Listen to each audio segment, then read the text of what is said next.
የምናጣው በጣም ብዙ ነገር አለ። በጣም ዓለምን የሚያውካት አሁን ችኮላ ነው። ቸኩሎ ማግባት፣ ቸኩሎ መመንኮስ፣ ቸኩሎ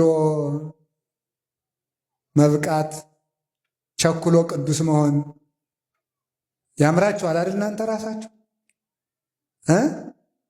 ሱባኤ በሄዳችሁ በሶስተኛው ቀን ክንፍ አውጥቼ እንደሆነ ብላችሁ ጉያችሁ መዳሰስ ነው የምትጀምሩት ማለት ነው። በቃ ቸኩሎ መምህር መሆን ይሄ ሁሉ ማለት ነው። እንደዚህ ያለው ቸኩሎ መናገር፣ መረጋጋትን ማጣት የእግዚአብሔር ሰዎችና የሰይጣን ሰዎች ምልክት አንደዋቹ ችኮላና መረጋጋት፣ ህዱእነት፣ ህድአት፣ መረጋጋት፣ ጸጥታ። ሊቃውንቱ ምን ይላሉ? ለመናፍቃን ህድአት የላቸውም። እርጋታ የሚባል ነገር የለም።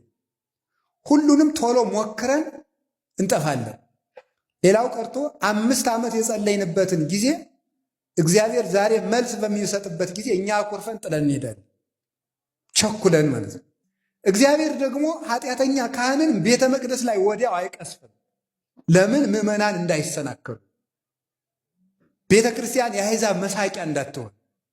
አየው ዋጋውን ሲሰጠው እየተባለ ክህነት መሳለቂያ እንዳይሆን። ሳቅ ወስላቀ ላጓሪን እንዳለ ያንድ ካህን መዋረድ ለቤተ ክርስቲያን ውርደት ነው። የአንድ አባት መሰደብ የቤተ ክርስቲያን ስድብ ነው። ለዚያ ብሎ እግዚአብሔር ካህኑን ከነ ኃጢአቱ ይጠብቀዋል። እኛ ግን በመቸኮላችን ምክንያት ቸኩለን እግዚአብሔር ካለ ለምን እነዚህን ጠርጎ ያስወጣቸው ለምን አይገላቸውም ብሎ ቸኩሎ ከቤተክርስቲያን የሚወጣ ሰው። ቤተ ክርስቲያኒቱ ትክክል ስላልሆነች ነው እንጂ የሚሰርቁ የሚያመነዝሩ የሚጠነቁሉ ካህናት ተቀምጠው እግዚአብሔር ዝም ያለ ቤተ ክርስቲያኒቱ ትክክል ስላልሆነች ነው ብለው መናፍቃኑ ይህንን መሳሪያ ተጠቅመው ቤተ ክርስቲያንን እግዚአብሔር ትቷታል ብለው ከቤተክርስቲያን የሚያስወጡ ሰዎች አሉ።